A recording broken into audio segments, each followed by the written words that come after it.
রাসূলিল্লাহ ওয়া আলা আলিহি ওয়া সাহবিহি ওয়া মান আম্মা বা'দ। সম্মানিত উপস্থিতি, আমাদের কিছু প্রশ্ন এসেছে, আমরা সংক্ষিপ্ত দেওয়ার চেষ্টা করব। আশা করি আমরা অল্প সময়ের মধ্যে শেষ করব। আসসালামু আলাইকুম রাহমাতুল্লাহি ওয়া বারাকাতুহু। শেখ তথাকথিত কোনো এক আলেম কোনো এক টিভি চ্যানেলে টকশোতে পবিত্র কাবা শরীফকে ভাস্কর্য বলেছেন। মূর্তি আর ভাস্কর্য একই কিনা, ইসলাম এ ব্যাপারে কি বলে? আজকে আমাদের এই প্রশ্ন উত্তর আমরা জানছি খুতবাতে। মূল সমস্যাটা আমাদেরকে যে আমরা জানি না, জানলে ভুল জানি অথবা সঠিক জানলে মানি না, এই তো তিনটার মধ্যেই। তো এখন যারা ভাস্কর্য আর মূর্তির পার্থক্য জানেন না, তিনি তথাকথিত আলেমই। ঠিকই বলেছেন প্রশ্নকর্তা। সত্যিকারের আলেমকে, যিনি আল্লাহর পরিচয় জানেন না, তিনি তো আলিমই হতেই পারেন না। ইবলিস শয়তান কি আল্লাহর চিনে না? কিন্তু তার বিপরীত চলে, তাহলে সে তো আলেম না। ইবলিস শয়তান কেউ আলেম বলে কেন? ও তাওরাতের হাফেজ না, ইনজিলের না, জাবুরের না, কোরআনের না? ও আল্লাহর সরাসরি দেখছে না? জান্নাত জাহান্নাম, জিবরিল মিকাইল, কে বলে আলেম না? সে তো আলেম, কিন্তু জানার পরে সেটাকে সেইটা মানে না। এই জন্য আমরা বলবো যে এই ধরনের আলহামদুলিল্লাহ, আমি এদেরকে ধন্যবাদ জানাই যে এদের গুতাগুতিতে আমরা কিছুটা সচেতন হই, আমরা কিছুটা বুঝতে পারি। আমরা জানিও না মূর্তি ভাস্কর্য কি ইসলামী, আমাদের অনেকেরই ঘরে ঘরে আছে। আলহামদুলিল্লাহ, এরকম গুতাগুতিতে উল্টাপাল্টাতে আমাদের অনেক মূর্তি বের হয়ে যাবে ইনশাআল্লাহ। ঘরের বের হবে, মনের বের হবে, দিমাগের বের হবে, অনেক ভালো হবে ইনশাআল্লাহ। কাজে এটা তার ভান্ডে যা ছিল তাই তিনি বলেছেন, এবং তাকে আমি ধন্যবাদ জানাচ্ছি যে আপনার এই কারণে আমরা শরীরটা জানার চেষ্টা করতেছি ইনশাআল্লাহ। প্রশ্ন এসেছে, ঠিক না? ম্যারাডোনার মৃত্যুতে অথবা কাফেরের মুশরিকদের মৃত্যুতে আমরা কি ইন্না পড়তে পারি? ইন্না লিল্লাহি ওয়া ইন্না ইলাইহি রাজিউন, এই শব্দটার অর্থ কি? ইন্না লিল্লাহ, আমরা আল্লাহর জন্যই, ওয়া ইন্না ইলাইহি রাজিউন, আমরা তার কাছেই ফিরে যাব। তো যার কোনো ব্যক্তির মৃত্যুতে আমরা এই দোয়াটা যদি পড়ি, তো মুসলমান হওয়ার শর্ত নাকি? আপনি মুসলিম হওয়া শর্ত, যিনি পড়তেছেন। তাহলে অমুসলিমের মৃত্যুতেও আমরা এই দোয়া পড়তে পারি, কোনো সমস্যা নেই। কারণ আমরা এখানে মৃত্যুকে স্মরণ করা, মূলত আমরা আল্লাহর কাছেই ফিরে যাব। আমাদের এই জীবনটাই না, বরং আমাদের একটা পরকালের জীবন আছে। এই জন্যে অমুসলিমের মৃত্যুতেও আমরা ইন্না লিল্লাহি ওয়া ইন্না ইলাইহি রাজিউন বলতে পারি, কোনো সমস্যা নেই, বলতে পারি আমরা। তবে তার আত্মার মাগফিরাত চাইবেন বা অমুক করবেন তমুক, সেটা নিষেধ। আপনি ইন্না লিল্লাহি ওয়া ইন্না ইলাইহি রাজিউন পড়তে পারেন, কোনো সমস্যা ইনশাআল্লাহ। আর একটা ইন্না লিল্লাহ পড়ার কারণ আমি বলবো আর কি, এটা জানি না মহান রব্বুল আলামিন, সেটা হলো যে ইন্না লিল্লাহি ওয়া ইন্না ইলাইহি রাজিউন এই জন্যে পড়া যে হারে ওই বেচারা অমুসলিম হয়ে মরলো কেন, আমরা করলাম কি? আমাদের দায়িত্ব তো পালন করি নাই। ওই বেচারা যদি কিয়ামতের দিন বলে যে আমি মুসলিম সমাজে ছিলাম, আমার কেউ দাওয়াত দেয়নি, বলে নেই, তখন কী বলবেন? আমাদের এক বোন রোমাইসা, উনি ঢাকা ইউনিভার্সিটিতে মাস্টার্স করেছিলেন, বাইরে ছিলেন, এখন সম্ভবত দেশে হাজবেন্ড চলে আসেন ওনার বাচ্চা কাচ্চা নিয়ে। উনি বলছিলেন আমাকে একবার যে শেখ, আমি মনে একবার আপনাদের বলেছিলাম, শেখ আমি যদি মুসলিম না হয়ে মারা যেতাম, আমি বাংলার সমস্ত মানুষের বিরুদ্ধে কিয়ামতের মাঠে আল্লাহর কাছে নালিশ করতাম। দ্বিতীয় বৃহৎ মুসলিম কান্ট্রি, আমি ঢাকা ইউনিভার্সিটিতে পড়েছি, আমার আশেপাশে বান্ধবী সবাই মুসলিম, বলা যেতে পারে শতকরা 99 জন। কেউ আমাকে দিনের কথা, ইসলামের কথা বলে নাই। আমি অজানা অবস্থায় মারা গেলে কিয়ামতের দিন আমি কেউ দাঁড়ালে আমি দাঁড়াতাম আল্লাহর কাছে। চিন্তা করছেন কথাটা? তো ইন্না লিল্লাহ তো এই জন্য বলা দরকার যে ওই কেন সে মুসলিম মারা গেল, মৃত্যুর সঙ্গে পাঞ্জা নড়ছে, রাসূলকে তাকে বলছে ইসলাম গ্রহণ করো, ইহুদির ছেলে। হাদিস পড়ছেন না? ও আমরা শুধু জাহান্নামী বানাতে পারলে স্বাদটা মিটে যায় না, জান্নাতি বানানোর জন্য আমাদের চেষ্টা করতে হবে। কাজেই এই জন্য তো আমাদের আমরা বলি না একটা কিছু হলে ইন্না লিল্লাহ, মানে আশ্চর্য হই, কেন হয়ে গেল? তো কেন ও কাফের অবস্থায় মারা গেলে তো আমাদের একটু কি আশ্চর্য হওয়া দরকার। রাসূল সাল্লাল্লাহু আলাইহি ওয়াসাল্লামের চাচা যখন কাফের অবস্থায় মারা গেছে, রাসূল কষ্ট পান নাই? তো আপনারা যে কষ্ট পান না, খালিদান ফিন্নার, খালিদান মুখাল্লাদান ফিন্নার নাকি বলতে হবে? কোথায় পাইছেন? কোন হাদিসে আছে? কোন কোরআনে আছে? ওয়ালাইকুম আসসালাম ওয়া রাহমাতুল্লাহি ওয়া বারাকাতুহু। কি দাফনের জন্য নেওয়া লাল দাফনের জন্য নিয়ে যাওয়ার সময় কি? ও লাশ লাশ দাফনের সময় নিয়ে যাওয়ার সময় কি পড়া উচিত? এখন মৃত্যুদের কবরে নামানো হয়, তখন উপস্থিত মানুষের কি পড়বে? দাফন শেষে কি দোয়া করবে? করতে হয়। কবরের পাশে দাফনের পর কতক্ষণ অপেক্ষা করা সুন্নতসম্মতি? অনেক প্রশ্ন। আমরা খুব আশ্চর্য দেখেন, আমরা বড় আশ্চর্য জাতি। মৃত্যুর পাঞ্জা নড়ছে, মুমূর্ষ রোগীকে বলতে হবে, তালকিন করতে হবে লা ইলাহা ইল্লাল্লাহ। লা ইলাহা ইল্লাল্লাহ পড়তে পারলে সে তার জান্নাত যাবে ইনশাআল্লাহ। মান কানা আখিরু কালামিহি লা ইলাহা ইল্লাল্লাহ দাখালাল জান্নাহ। ঠিক না? আমরা তখন লা ইলাহা ইল্লাল্লাহ পড়ে সূরা ইয়াসিন পড়ি, আমরা অন্য কিছু করি, কোরআন খতম দিই ইত্যাদি। কখন পড়ি আমরা? ওকে শাহাদাতান পড়া দরকার, বলো আশহাদু আল্লা ইলাহা ইল্লাল্লাহ আশহাদু মুহাম্মাদুর রাসূলুল্লাহ। আমরা পড়ি, মরে যাওয়ার পরে আমরা জিন্দারা পড়ি, তার লাশ বহন করি। তখন ওই মৃত্যু লাশ মাথায় নিয়ে লা ইলাহা হাজারবার পড়লে ফায়দা কি? ওর ফায়দাটা কি? এই জন্যে যখন সে মুমূর্ষ তখন লা ইলাহা পড়ান, তখন শাহাদাতান পড়ান। আপনি শাহাদাত পড়ে কোনো ফায়দা নেই। কবরে যখন লাশ রাখবেন তখন বিসমিল্লাহি ওয়ালা সুন্নাতে রাসূলিল্লাহ বা বিসমিল্লাহ ওয়ালা মিল্লাতে রাসূলিল্লাহ, দুই রকম হাদিস সহিহ আছে। কবরে রাখার পরে বলে আল্লাহুম্মা গফির লাহু ওয়া সাব্বিতহু, আল্লাহ তাকে ক্ষমা করো, মুনকির নাকিরের প্রশ্নের উত্তরে তাকে দৃঢ় পদ রাখো। এরপরে আপনি অপেক্ষা করতে পারেন মৃত্যুকে স্মরণ করার জন্য, আপনি আর নিজে মরতে হবে ইত্যাদি। সেখানে সবাই মিলে সম্মিলিত দোয়া করার কোনো প্রয়োজন নেই। ইয়াউম আল হামরা এর তফসির জানতে চাচ্ছি। হাসরা, আচ্ছা, ইয়াউমুল হাসরা। হাসরা মানে আফসোস করবে, কিয়ামতের দিনের কথা। কিয়ামতের অনেক নাম আছে। আফসোস, আরে কী করছি। যারা ভালো কিছুই করে নাই তারা বলবে কেন করি নাই, আর যারা ভালো করছে কম কেন করছি। দুই পক্ষে কি করবে? হাসরা করবে। দেখবে যে আরে ওরা কত ভালো অবস্থায়, আমিও ভালো কিন্তু হচ্ছে অনেক। জান্নাতে গিয়ে অফসোস করবে, আরে এরা জান্নাত অনেক ভিআইপি আপারে, আমরা নিচ্ছি কেন, ওপারে উপরে আমরা নিচ্ছি। এই জন্যে ইয়ামুল হাসরা, কিয়ামতে আফসোসের দিন সবাই। আর হাসর মানে কিন্তু একত্রিত করো। ইয়াজুজ মাজুজ এখনও বের হয়নি, আমরা জানি। আদম সন্তানের প্রতি হাজারে একজন জান্নাতে যাবে, আর 999 জন জাহান্নামে। এর জন্য 99 জন ইয়াজুজ মাজুজ। আমার প্রশ্ন হলো, ইয়াজুজ মাজুজ যদি বের না হয়ে থাকে তাহলে বর্তমানে কাফেররা কি ওই 999 জনের মধ্যে থাকবে, নাকি কাফেররাই ইয়াজুজ মাজুজ? প্রশ্নটা অনেক জটিল, একটু পরে আপনি একাকি করবেন। ইয়াজুজ মাজুজের বিষয়টা নিয়ে অনেক জটিলতা আছে। মনে রাখতে হবে যে ইয়াজুজ মাজুজ আদম সন্তানেরই সন্তান। তারা একটা জায়গায় বন্দি করা আছে, কিয়ামতের আগে তারা বের হবে। ইয়াজুজ মাজুজ নিয়ে অনেক বিভ্রান্তি আছে আমাদের মাঝে, কাজে বিষয়টা আমরা হয়তো অন্য এক সময় আলোচনা করব, বা কিয়ামতের আলামত আলোচনা করতে গিয়ে হয়তো বলবো। ওয়ালাইকুম আসসালাম রাহমাতুল্লাহ। তথাকথিত, আচ্ছা, প্রশ্ন তো শেষ হয়ে গেছে না? আপনি আর প্রশ্ন আছে?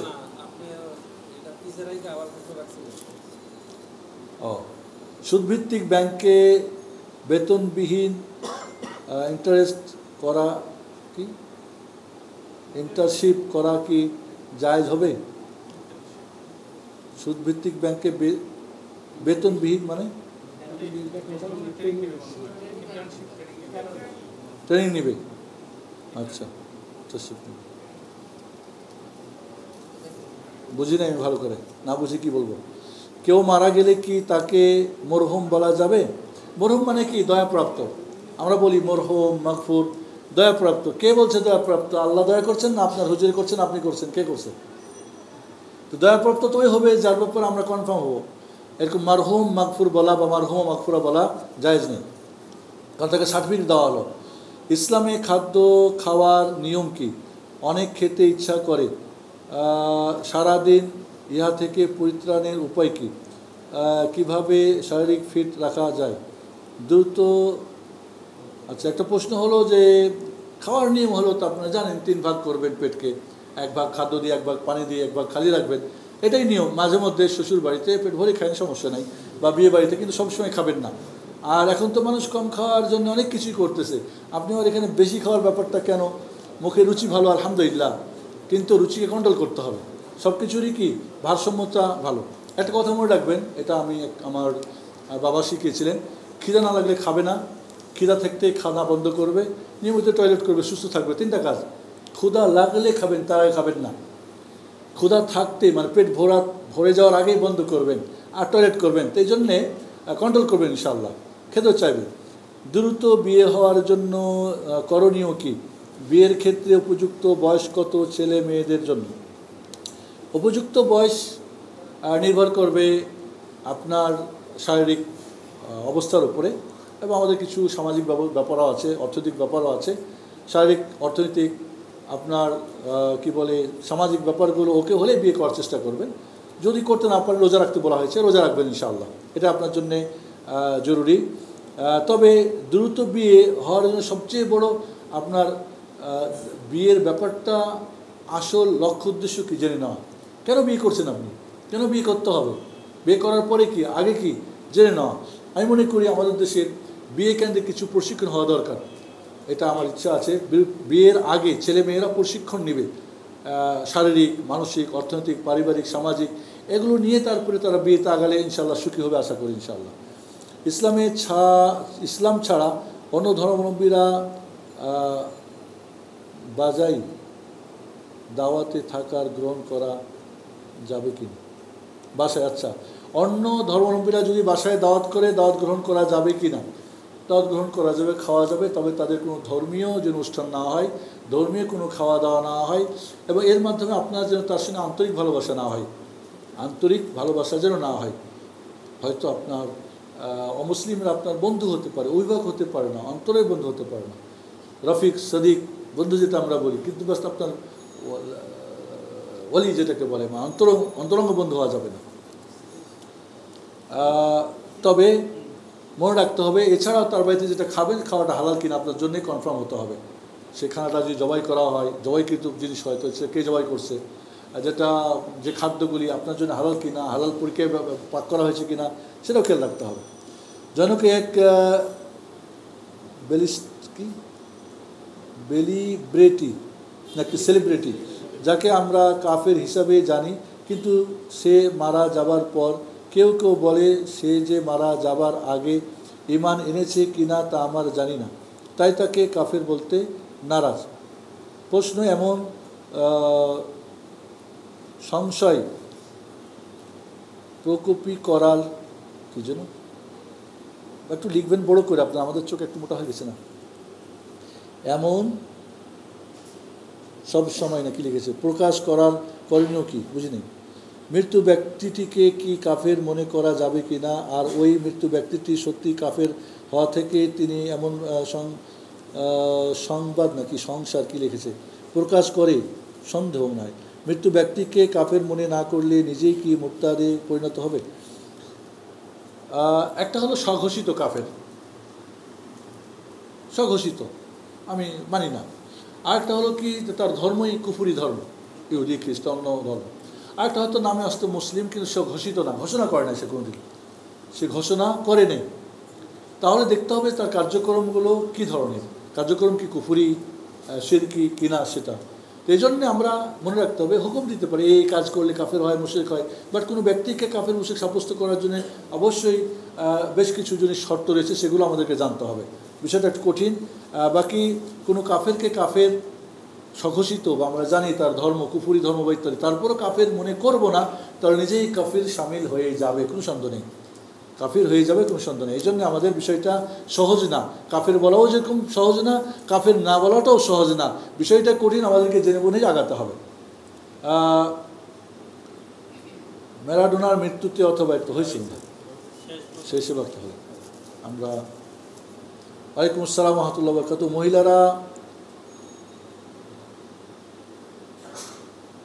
মহিলারা তাদের পিরিয়ডকালীন মসজিদে এসে খুতবা শুনতে পারবে কি না?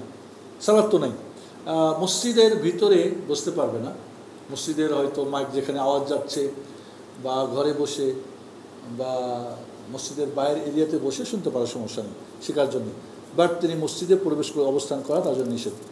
জি। স্ত্রীকে মায়ের সাথে তুলনা করা কি স্ত্রীর জাহের সাথে কি কাজের সাথে তুলনা করলে তার কাফফারা আছে থাকলে কি জিহার করা যেটাকে বলে, যদি স্ত্রীকে হারাম করার উদ্দেশ্যে মানে বলে তোমার মুখটা আমার মার মতো, তোমার শরীরটা বা তোমার এটা ওটা, তার শরীরের কোনো অঙ্গকে যারা মুহাররামাত তাদের সঙ্গে তুলনা করে তখন জিয়ার হবে। বাকি জিনিস বলে তোমার চেহারাটা আমার মার মতো লাগে, তোমার এই কাজটা আমার মার মতো লাগে, তোমার এই হাসিটা এই লাগে, সমস্যা নাই এগুলি। বাট জেহারের উদ্দেশ্যে, হারাম করার উদ্দেশ্যে যদি বলে তাহলে হারাম হবে, কাফারা লাগবে। যারা স্থায়ীভাবে ঢাকায় বসবাস করি তারা বছরে একবার বা দুইবার বা দিনের জন্য গ্রামের বাড়িতে যায়, তাদের নিজ বাড়িতে নামাজ কসর করতে হবে কিনা, নামাজ কসর করলে সুন্নত পড়ার দরকার আছে কিনা। দ্বিতীয় প্রশ্ন হলো, উত্তর হলো যে কসর করলে তো আপনার জন্য সুন্নত নাই, বাট কসর কখন যদি আপনি সত্যি মুসাফির হন।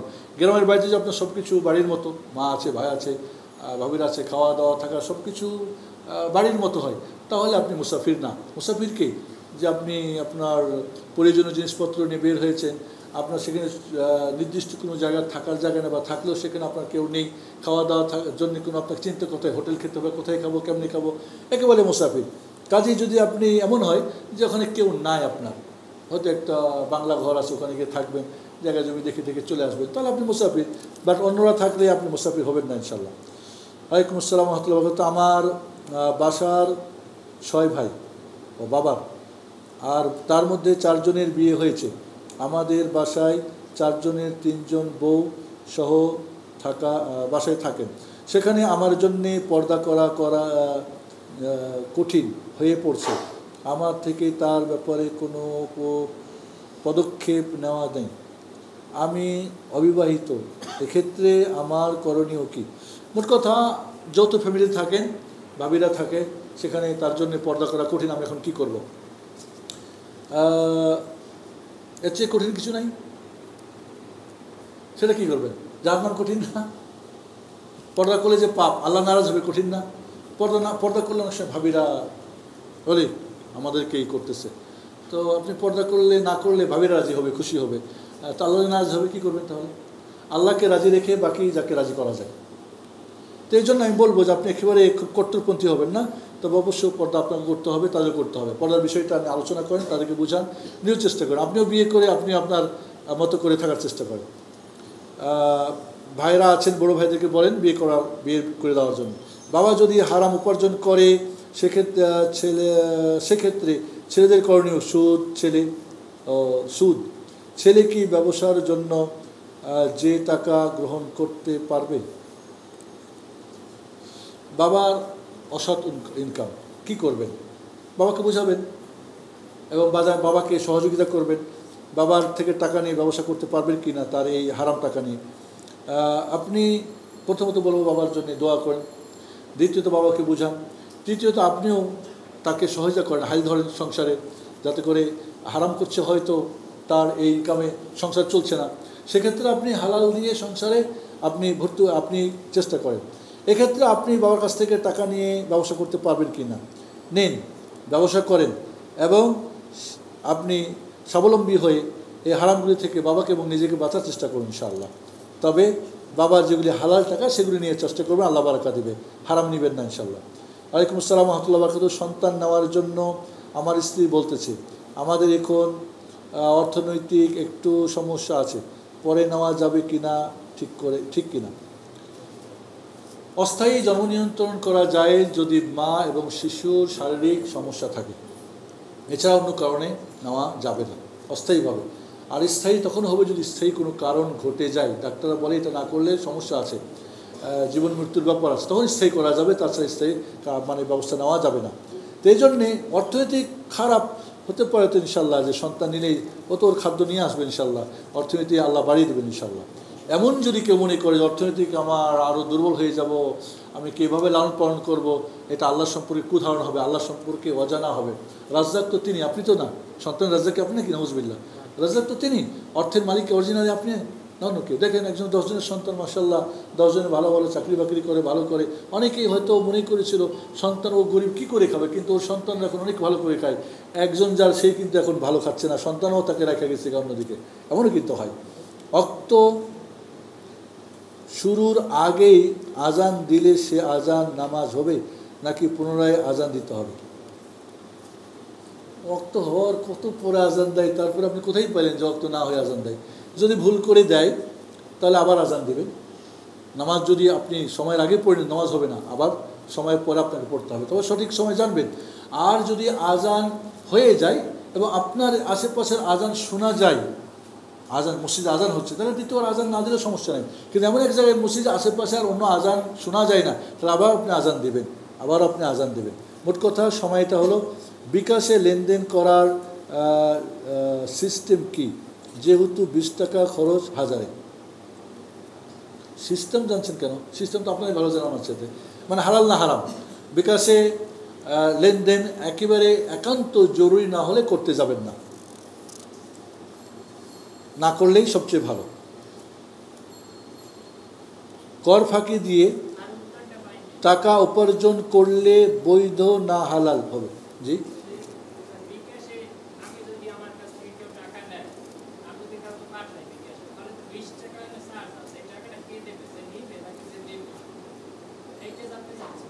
ও কে চার্জটা দিবে? দুইজনের মধ্যে যে ভালো সে দেবেন। এখন যদি আপনি না দেন, এখন মনে করেন আমার কাছে একজন 500 টাকা পাবে, আমি এখন যদি ওর ওপরে চাপাই দিই তো 500 টাকায় কত, 5 কোটি 100 টাকা লস, কে খাবে লস? ও তো আমাকে 500 দিয়েছে, আমি ওকে দিলাম 400,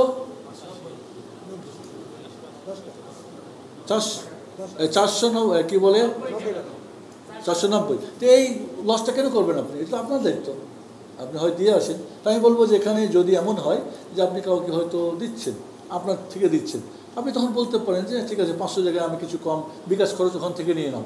কিন্তু যদি আপনি সে আপনার কাছে পাওনা হয়, তাহলে কম দিলে ওর সঙ্গে কন্ট্যাক্ট করতে, ভাই আমি পয়সাটা কিন্তু এইটা পাঠিয়েছি আপনি উঠাই নিন, কমটা আপনি আপনার থেকেই ভর্তুকি দিয়ে নিন, এটা আপনার নাহলে তো আপনি তাকে কম দিলেন, হক নষ্ট করলেন। প্রতিদিন শেষ রাতে বিতর পড়া উত্তম নাকি ঈশার পর বিতর পড়াই উত্তম? বিতর পড়ার 4টা অবস্থা, ঈশার পরে পড়ে নিন, এর চেয়ে উত্তম ঘুমানোর সময়, এর চেয়ে উত্তম শেষ রাতে পড়া, এর চেয়ে উত্তম শেষ রাতে তাহাজ্জুদের পরে পড়া। 4টা অবস্থা আপনার জন্য যেটা ভালো হয়। তবে চেষ্টা করেন, এখন হয়তো শুরু করলেন ঈশার পরে, এরপরে অভ্যাস করেন ঘুমানোর, এরপরে শেষ রাত্রে উঠে, এরপরে তাহাজ্জুদ, এইভাবে একটু করে আগান ইনশাআল্লাহ। এবং আল্লাহর পরিচয় সঠিক জানলে আপনি তো শেষ রাত্রে ঘুমিয়ে থাকার কথা না।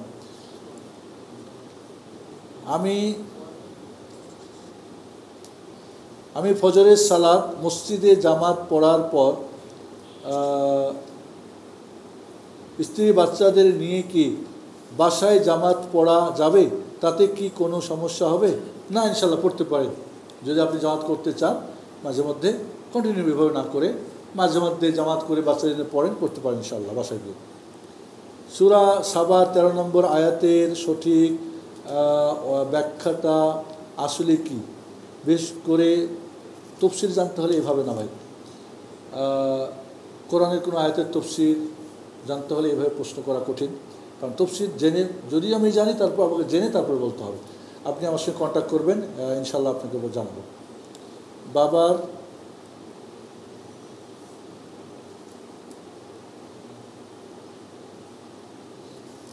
পড়া যায় না। ফরজ সালাতের সময়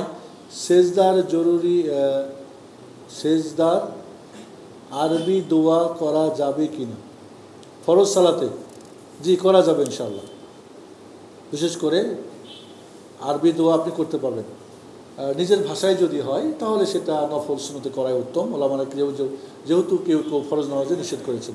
পিতামাতার কবর জিয়ারতের সঠিক পদ্ধতি সম্পর্কে জানতে চাই। যাবেন, রাতে যাবেন, দিনে যাবেন, সকালে যাবেন, বিকেলে যাবেন, যখনই মনে পড়বে বাবার কথা তখনই যাবেন। গিয়ে কবরের পাশে গিয়ে দোয়া করবেন, আসসালামু আলাইকুম আহলাল দিয়ার মিনাল মুমিনিন মুসলিমিন ওয়া ইন্না ইনশাআল্লাহ বিকুম লাহিকুন নাসআলুল্লাহ লানা ওয়া লাকুম আফিয়া। এরপরে বাবার জন্য আপনি দোয়া করতে চান, কিবলামুখী হয়ে দোয়া করেন, সামনে করে না। আপনি নিজে কবরের কথা স্মরণ করেন, মরে যাবেন, আপনার বাবার জায়গাতে আপনাকে যেতে হবে, আপনি আবার বাবার জন্য, মার জন্য, অন্যান্যের জন্য দোয়া করেন। এইভাবে হলো উত্তম। জটা করে ঘটা করে মোল্লা ভাড়া করে সূরা ইখলাস, নাস, ফালাক, এই সেই এগুলি বিদাতি তরিকা। কবর জিয়ারতের 3টা তরিকা আছে, একটা হলো সুন্নতি তরিকা, একটা হলো বিদাতি, একটা শিরকি। তো আপনি বিদাতি আর শিরকিটা ছেড়ে দেবেন, সুন্নতিটা করবেন। এই যেটুকু বললাম এটা সুন্নতি ইনশাআল্লাহ। কালেমার সঠিক অর্থ কী? আপনার আলোচনায় স্পষ্ট হতে পারি নাই। লা ইলাহা ইল্লাল্লাহ, লা ইলাহা মানে নেই কোনো মাবুদ, মানে সত্য কোনো মাবুদ নেই। এখানে হক কথাটা, লা ইলাহা লা মাবুদা বিহাক্কিন, সত্য কোনো মাবুদ নেই ইল্লাল্লাহ, আল্লাহ ছাড়া। আল্লাহ ছাড়া সত্য কোনো মাবুদ, ইবাদতের হকদার কেউ নেই, এটা হলো অর্থ। এখানে যেটা আমরা আলোচনা করেছি, যেখানে ইলাহার অর্থ কেউ রব করে, কেউ খালিক, কেউ কাদের, কেউ মওজুদ, কেউ ইমাম, হ্যাঁ, যার যার মতো, এগুলি বাতিল অর্থ। এই অর্থগুলি কি বাতিল অর্থ। কাজে এখানে লা ইলাহা ইলাহ মাবুদুল হক এর অর্থ। নিজের নামে ব্যাংকের ঋণ থাকলে ফসলের জাকাত দিতে হবে কিনা? দেবেন, ফসলের জাকাত দেবেন। ব্যাংকের ঋণ আছে, অন্য ঋণ আছে, সেটা আপনি আপনার যখনই ফসল কাটবেন, বছরের যদি সেটা মানে নেশাব পরিমাণ হয়, তো জাকাত আপনাকে বের করতেই হবে। ঋণ আছে না আছে সেটা আপনার দেখার দরকার নেই। ঋণ থাকলেই জাকাত নাই, ওসর নাই, হজ নাই, কুরবানি নাই, এই যে কমনভাবে এই কথাটা আমি আগেও বলেছি, এটা একটা মানে মানে কি বলবো, মিথ্যা কথা। যারা স্থায়ীভাবে হয়ে গেছে, এটা যেন একটা কি যেন ছোট ছিল, স্ত্রীকে হয়ে গেছে।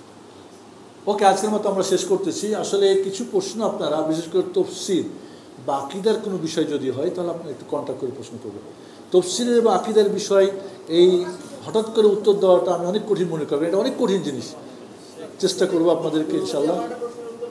কী প্রশ্ন?